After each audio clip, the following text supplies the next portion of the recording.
Hello, once again, I am Doc Rotten, and this is Gruesome Magazine, where we review the very latest in streaming and video on-demand horror movies. Each week, my co-hosts Jeff Moore, Crystal Cleveland, Dave Dreyer, and I will take a look at various spooky, scary, and gory genre offerings. Yes, tonight we are doing another Shudder feature called La Llorona. This is not the one that we talked about. Was it this year? No, it was last year.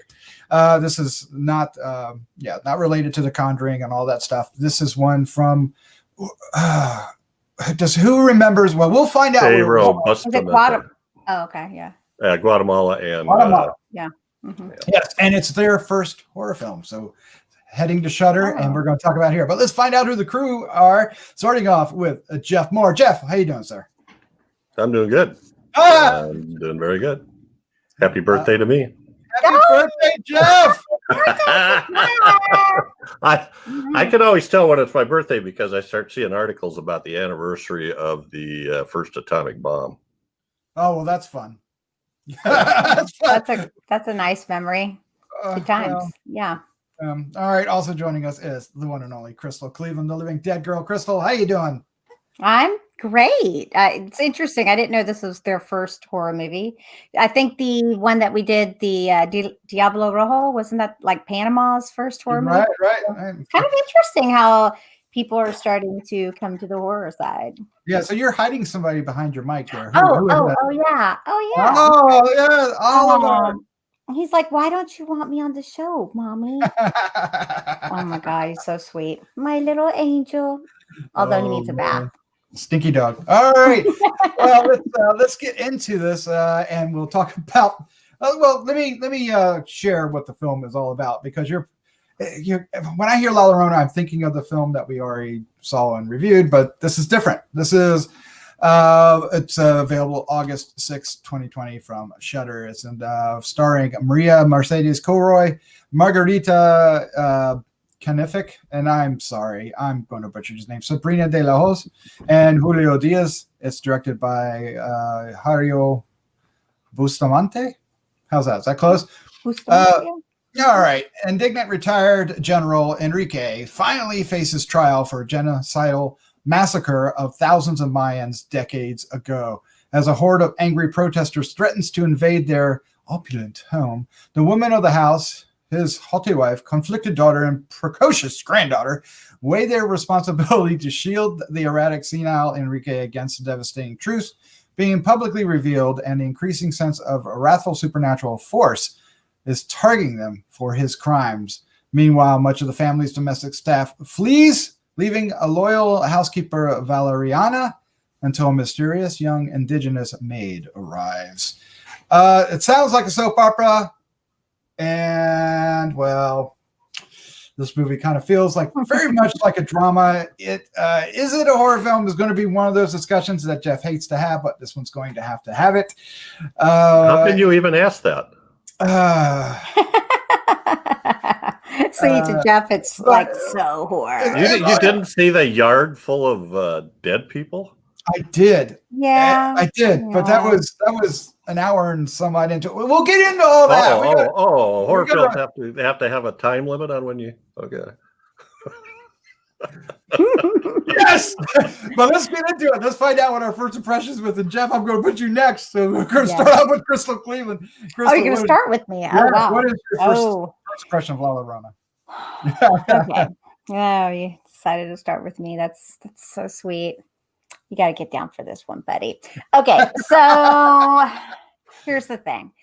I think that now knowing it's their first horror movie, I feel a little bad. It's a nice movie as far as it's got great cinematography. I think the acting is very good.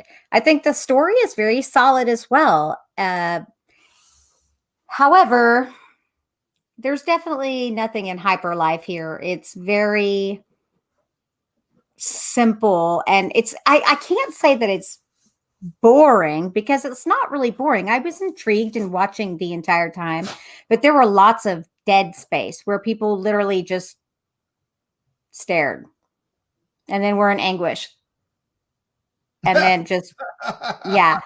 So that's a lot of your time. There's actually, it's not that heavy dialogue, which is kind of nice and something a little bit fresh. It's actually a big film because there are moments where you have these rooms of tons of people, like at his trial, and so it's a fascinating political commentary on the the general population and the Mayans and its indigenous people and how they're treated and received. So there's a lot to this story. I wouldn't necessarily recommend it to horror fans per se, because honestly, if someone recommended it to me as a horror lover, I would be very disappointed. It didn't have a single fright for me. And like I said, I feel like it was more of a political commentary, and it was well made. So yeah, a good film overall. Yeah, it was well made. It actually is a very intelligent film. I thought it had a lot going for it. I just don't know if it fits the genre as well as I was looking forward to giving the title. But before I give the rest of my spiel, we have to hear from the one and only Jeff Moore. Jeff, what is your first impression of LLORONA?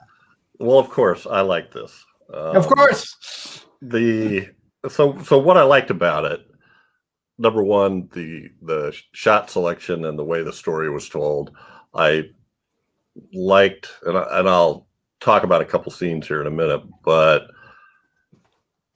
I think it was an attempt, at least, to wrap a historical event into this the La Llorona legend. So, and this doesn't really even fit it as I know it, although I know there are variations. Because I think in the original legends, at least that I've read, the mother kills her two children and then kills herself, and then haunts the countryside looking for kids to replace her lost kids to capture, I guess. And that's not what happened here, but there is a mother with two kids that have died. So, but the stuff that's in here is true. I mean, this tribe that these people are from, and I wouldn't pretend to know how to pronounce it, but it's something like Cachiquel,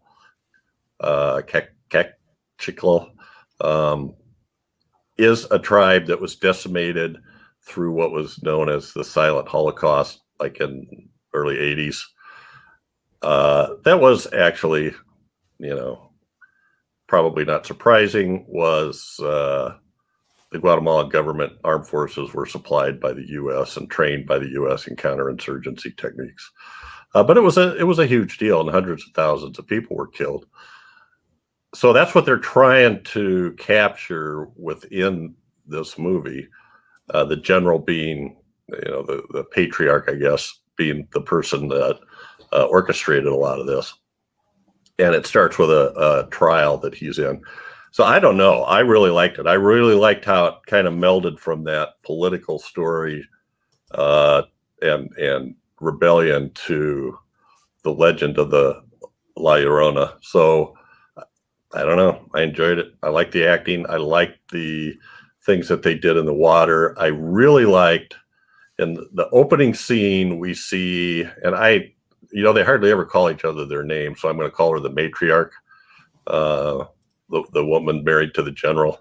She's leading like a prayer with a bunch of people where they're holding their hands and they're in a circle, and the camera starts in on a extreme close-up of her face, sort of almost chanting this prayer, and it very slowly backs out from her until you see the rest of the people in the room, and you get a feeling of what you're seeing. You're kind of in this opulent household and surroundings, and the people dressed upscale, etc.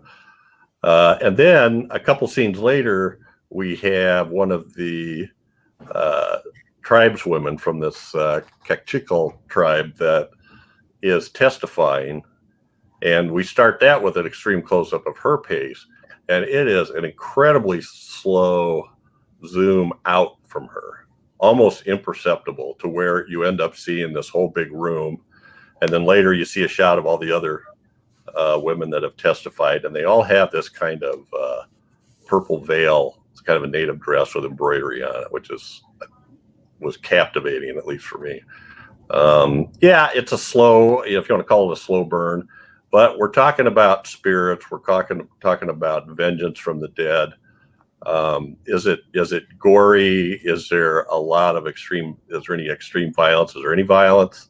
No, it's just eerie and creepy, and you start to see these people. I don't want to get too far into without spoiling it, but I liked it. It kept me engrossed, and I even watched it twice. You watched it twice? Oh my God! I don't know if I could make it through it twice. Ooh, no. It is very much a slow burn, and I struggled with that. But I like Crystal. The story itself was captivating. There's this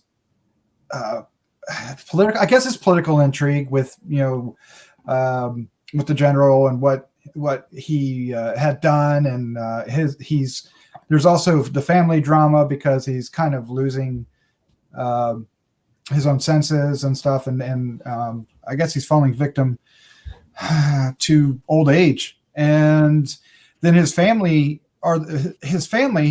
wife, his daughter, and his granddaughter are the ones that are actually haunted. Now he's haunted too, but they are haunted as well. And then when the one Alma, the indigenous maid, shows up, she has a haunting figure. She has this stare, and that she also has hair that's reminding me of some of the Japanese. Yeah, the Japanese girl with long hair, because they do that occasionally, especially like when she washes her hair and comes up and just one eye is peeping out, and but it's so there were. It's not that I didn't enjoy watching it. I just was like, where is the horror? I was like 30-40 minutes in, and I felt that there were things that were creepy that, well, let's put it this way, that should have been creepy, but I didn't find creepy. I think a lot of it has to be, the local color of it that, is lost in translation. There's probably symbolism throughout the film that, we don't recognize. Me as, being stateside, it's lost on me. And also I have the expectation of, what the weeping woman is, the La Llorona, that this didn't quite match. The Curse of La Llorona didn't either, but maybe more so, it's just there. I didn't really know about La Llorona until that particular film. And then of course, Vanessa on our podcast knows a lot about it, grew up with, those legends and shared those with us. So that's colored a lot of my expectations. And this one's different. It's taking a different aspect of it. It certainly mirrors, like Jeff was saying, the symbolism of it, the two kids and the mother and the tragedy, and then her coming out to, get revenge either by stealing other kids, or in this case, literally going after the family that was responsible. Small spoilers. Although it's not, you'll get it right away. The actual haunting stuff outside of maybe creaks here and there is almost saved to the finale. I will say that they are effective. When the ghosts of everybody are outside the patio doors and the two big doors that open up, and it's atmospheric, it's creepy, and they're trying to find candles and everything, and it's it had me going there at the moment, but at the same time I was kind of like, well, it's a little late, dude. So I'm kind of with Crystal in this, that while it's not a bad film, it's actually a very good film. I think it's a very intelligent film, and there's a lot going on in it. I just don't think it's right for the genre. This is one that I'm going to have especially for Shudder. I'm like shocked it's on Shudder. It's going to be on Shudder. I'm like, oh, how much I love Shudder. More. Oh, oh, Jeff. Well, I champion the opportunity to see, what horror means, in different countries and different societies and whatnot. I love Asian. Well, we can't even agree on what horror means. Yeah. Well, that's true. I mean, well, that's throughout all horror fans, right? Because like comedy, horror is very subjective, right? Because what is horror, what's scary to one is not another, not for another. So, yeah. And I would not say this is particularly scary. So, and I do watch horror movies because I want to be scared. But for me, this one was, to me, it was the sort of the unfolding. And I know that the people looked stoic. I think I forget what word you use, Crystal, angst or something, or blank looks on their face. But I thought it was frozen in time, maybe. At least for the daughter, it was her gradual. There was two things going on. There was the gradual realization of her progression of curse, but there was also the gradual realization of the daughter of what kind of family she was raised in. What the kinds of things her father had done. It was just, I don't know why, but it was just starting to dawn on her. And her mother seemed to have been set in this, stiff upper lip, almost denial, right? Even though she knew, it was like, oh, so you're on their side now, But then as time on, she starts to come across, and she's at the end, she's come completely around. Well, that's because she was forced to relive what happened through her eyes. But see, to me, that none of this screams. So many horror fans are going to be disappointed in this. I'm sorry, but it's just the reality. It's more of a character study and a family study for sure. There's a bunch of supernatural in this. So yeah, I think. And it's so lame. Like I was not scared when they were all outside. I was I did say I was scared, but supernatural doesn't have to be scary. But it is supernatural. It's ghosts. It's a curse. It's. No, there is that. There is that. Yeah, there is that. So I think the family part of it, the dynamics is for stateside would be more akin to like mafia, like Sopranos. We might.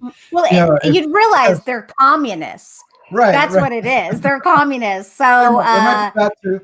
I'm not calling. No, they're not. Look at the general's home. They're basically look at the general's home. He's a general in the military. It's shocking how they live as. I found it interesting. They were calling the rebels communists, though. Yeah, that's true. You got that right. Yeah. I found it interesting that early on. I found it the reverse. Did you? In reality, though, in reality, look, he basically just got away with absolute genocide, and he pretty much does what he wants. Yeah, and he basically does what he wants. All these other people are living in poverty. I mean, they're basically communists. See, it actually got you more than you thought.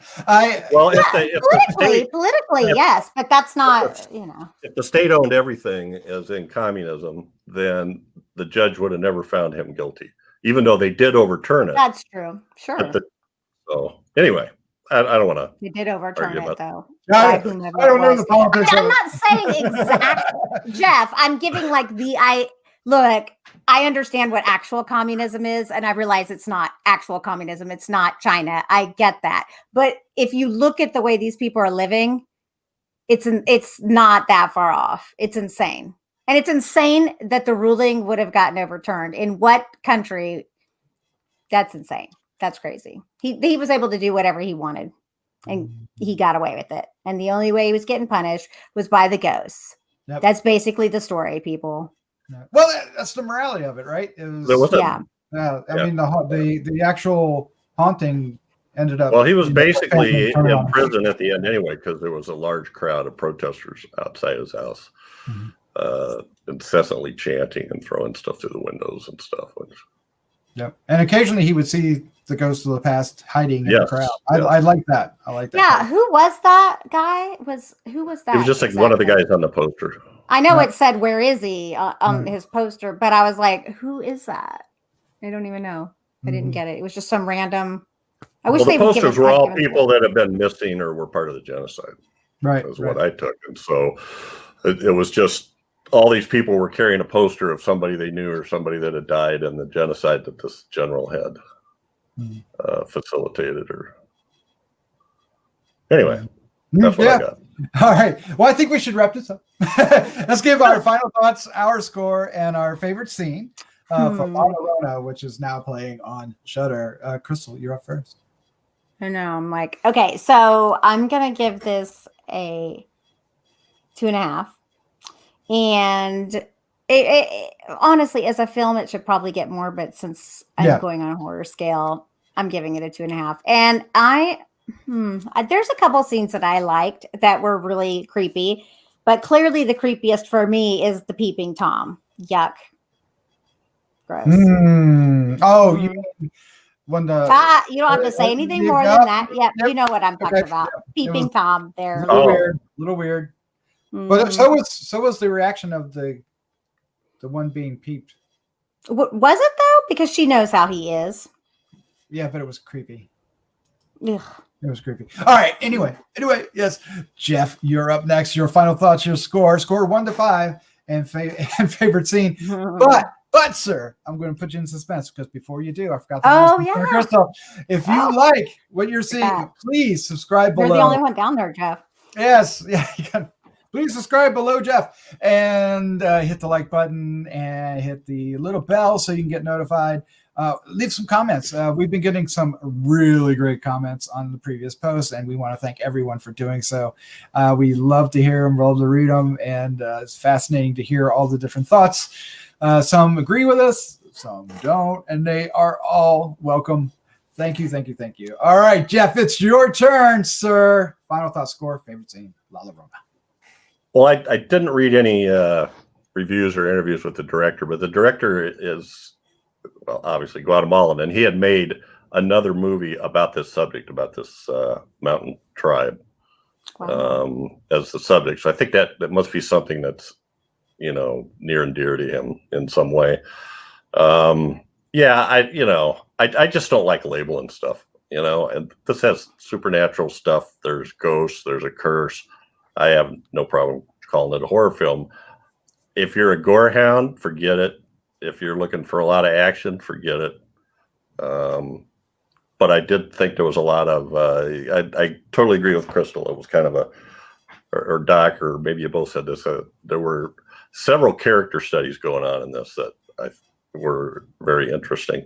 I also like the idea of there was some stuff that came back around that you didn't really realize at the beginning. So, she shows up in the white dress, Alma, and that's a typical dress for the La Llorona. And then when she dunks her head in the basin and Valeriana comes out and goes, "What are you doing? We can take showers around here." Well, that wasn't what she was doing. Yeah. She was. So that comes back. We find that's something that comes back around. So I'm giving it a 3.5. And my favorite scene, I'm going to say that one I described, because I just found that really interesting. And it's one of those things that I might not even notice, but that super slow pullback, especially, well, in both of those. And I thought it was sort of like showing the yin and the yang of the situation. Here was the family that's shielding, the really super evil guy, and they're sitting in a circle praying, and we're panning back from that very slowly to see all of them doing that. And in this sort of rich mansion type setting, well-dressed people with maids scurrying around, we see pretty quickly. And then the other shot of the indigenous woman in her garb and the veil, and very quietly telling her story, and starts off with a very tight close up on her face, and then very, very almost imperceptibly pulls back and starts to reveal the packed courtroom. I don't know. I dug it. You dug it. Yeah, I would say that the costuming there was exquisite. The look and the design and the detail. It felt authentic from these foreign eyes, and it really was contrasting to all the military and the rich family, and then of course the mob that's outside. It was much more that there was an air to it that felt. It had some really strong impact, especially with, they did not use subtitles for her. Because they had a translator, so we got the subtitles for the translator. I really like that. I thought that was a great scene. So I enjoyed that scene too, Jeff, quite a bit. However, I did not like this movie. It did not, and I'm a victim of expectation. I was wanting an entirely different film. I do recognize that it is actually quite well made in all regards. It is interesting. I did enjoy watching it. I was just sold something else. And I don't think, even though it has elements of that, Jeff, for me, it did not live up. And it just didn't have enough punch and going on for what I was looking for. Is that fair? That's interesting. I don't know if it is. I should be a little bit more objective, right? But it's kind of hard to escape that at the same time. Well, and it wasn't what I was looking for either. But it pulled me in. So, right. So like I said, I never got bored. That's shocking too. Because considering there wasn't much going on, it apparently was well written. Because I still was like, the banality of evil. But for a movie that's on Shudder and the expectation that I personally bring along with that, this movie's a 2 for me. It really wasn't up to snuff. It's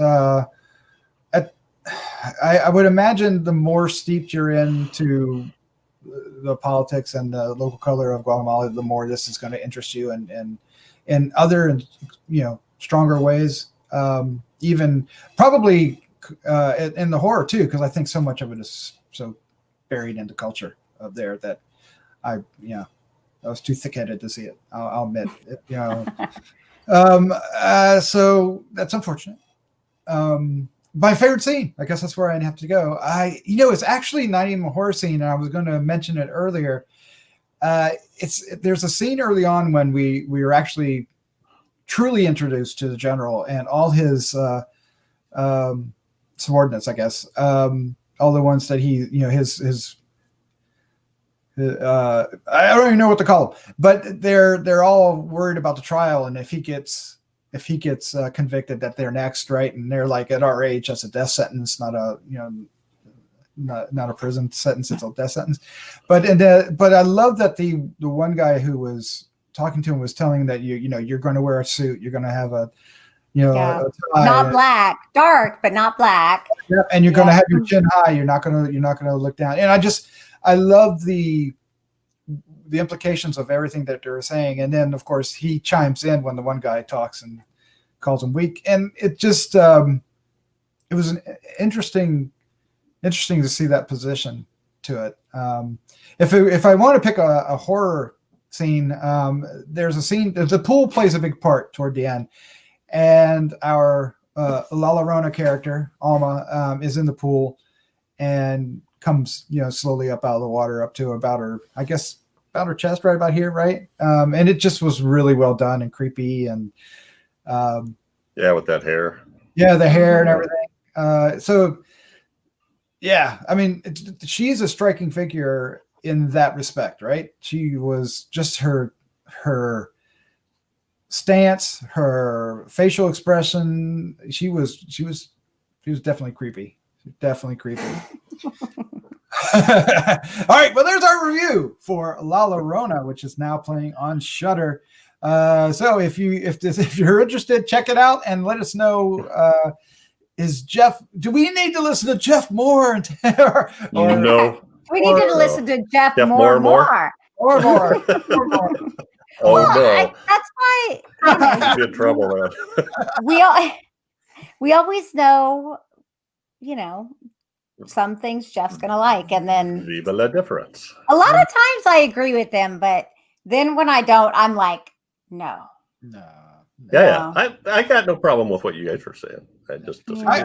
For me, it's like you said, Doc, it's subjective. Right? No, it would have been better. You're like, I have no problem with what you just said. I just know you're wrong. That's all, For me. I would imagine Joseph Perry likes this film. All right, let's go. You know, there is yeah. another La Llorona movie coming this fall Is there? that has Danny Trejo in it. Ooh. Oh, I like that. That sounds fun. It's scheduled. I think it was scheduled for like October or November. We'll see if we can get that on our schedule. All right. With that, Crystal, Jeff, I want to thank you for joining me tonight. This was a lot of fun. Thanks for having us. Thank you. It's awesome. You're welcome. All right, let's say goodnight. Good night. Good night.